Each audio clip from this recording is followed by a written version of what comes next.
ഇവിടെ കച്ചവടം ചെയ്യാൻ പറ്റില്ല, അല്ലാണ്ട് ഇവിടെ കച്ചവടം നടക്കില്ല.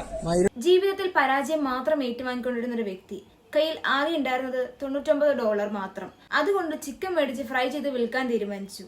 ആ ചിക്കന്റെ പേരാണ് ഗൈസ് KFC. കൊച്ചി കാക്കനാട് KFCയിൽ നടന്നൊരു സംഭവമാണിത്. ഞാൻ വീഡിയോ കൊടുക്കാം. അപ്പൊ KFC ലവേഴ്സും KFC ഇഷ്ടപ്പെടുന്നവരൊക്കെ വേഗം പോയി വീഡിയോ കണ്ടോളൂ. വെയിറ്റിംഗ് ഒന്നുമില്ല, അതിനുള്ള ഉത്തരവാദിത്തം ഇപ്പൊ മേടിച്ചിട്ട് പോയിട്ട് 1/2 മണിക്കൂറായിരുന്നു. എന്താ ഇതിന് ഉത്തരവാദിത്തം? നല്ലൊരു നടപടി. ഇതിന്റെ മാനേജർ ആരാ? ഇത് സാധനമുണ്ട്. നിങ്ങൾ ദൈവത്തെ ഓർത്ത് നിങ്ങൾക്ക് ഇത് മണത്ത് നോക്കി. എങ്ങനെയുണ്ട്? തോന്നില്ല. നോക്കോ, നല്ല ചീഞ്ഞ സാധനം കൊടുക്കാത്ത.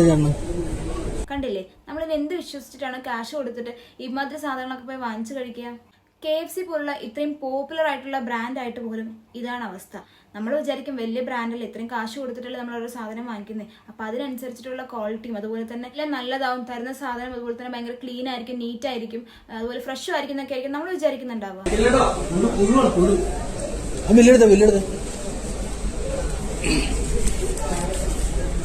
ആർക്കും വേണമെങ്കിൽ നോക്കിക്കോട്ടോ. ഇപ്പൊ എടുത്ത ബില്ലാണ്. ഇപ്പൊ മേടിച്ചോളൂ. നമ്മളവിടെ ആ ബില്ലും കൊണ്ടുപോയിട്ട് യാതൊരു കാര്യമില്ല. ഇത് ചില സ്റ്റാഫുകളുടെ ഫേസ് കണ്ടില്ല. ചില ആൾക്കാരൊക്കെ ചിരിക്കാൻ അവിടെ ചെയ്യുന്നുണ്ടായിരുന്നു. അവർക്ക് ഇതൊക്കെ ഒരു കോമഡി പോലെയാണ് അവർ കണ്ടുകൊണ്ടിരിക്കുന്നത്. KFCന്റെ പേരും വെച്ചിട്ട് കേടൊന്ന് ചിക്കനാണ് എല്ലാവർക്കും കൊടുത്തോണ്ടിരിക്കുന്നത്. ഇതൊക്കെ കഴിച്ചിട്ട് വല്ലതും ആയിക്കഴിഞ്ഞാൽ ആരാണ് ഇവിടെ സമാധാനം പറയാ? ഇതിന് വല്ല ഫ്രീ ആയി കൊടുക്കുന്ന വല്ല സാധനം വല്ലതും ആണോ? നമ്മൾ ക്യാഷ് കൊടുത്തിട്ടല്ലേ ഓരോ സാധനം വാങ്ങിക്കുന്നത്. അതിനവർ തിരിച്ചു നൽകുന്നത് ഇങ്ങനെ കേടുവന്നതും പുഴു അരച്ച സാധനങ്ങളൊക്കെയാണോ കൊടുക്കുക? കാശ് കൊടുത്തിട്ടാണല്ലോ ചെയ്യുന്നത്. അപ്പൊ അതിന്റെ ഒരു അതെങ്കിലും കാണിക്കണ്ടേ? അതല്ല അതിന്റെ ഒരു അത്.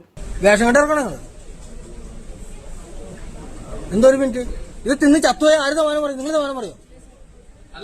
കഴിച്ചുകൊണ്ടിരിക്കുമ്പോൾ ഇങ്ങനെ സ്മെല്ല് വരിക, അല്ലെങ്കിൽ കഴിച്ചുകൊണ്ടിരിക്കുന്ന സമയത്ത് അതിന് പുഴു വരിക എന്നുള്ള അവസ്ഥ ഒന്ന് ആലോചിച്ച് നോക്കി. കുഞ്ഞു പിള്ളേരും കുഞ്ഞു മക്കളൊക്കെ കഴിക്കുന്ന ഒരു സാധനമാണ്. ഇതിപ്പോൾ ആദ്യത്തെ സംഭവമൊന്നുമല്ല. കുറേ നെഗറ്റീവ്സും കാര്യങ്ങളും KFCന്റെ വരുന്നത് തന്നെയാണ്. ചില സമയത്ത് അതിന്റെ പാക്കേജിങ് മോശമായിരിക്കും, അതുപോലെ ഡിപ്സ് കുറവായിരിക്കും, പീസ് കുറവായിരിക്കും, അങ്ങനെ കുറേ റിവ്യൂസിലാണ് നമുക്ക് കാണാൻ പറ്റുന്നുണ്ട് കുറേ നെഗറ്റീവ്സും കാര്യങ്ങളൊക്കെ.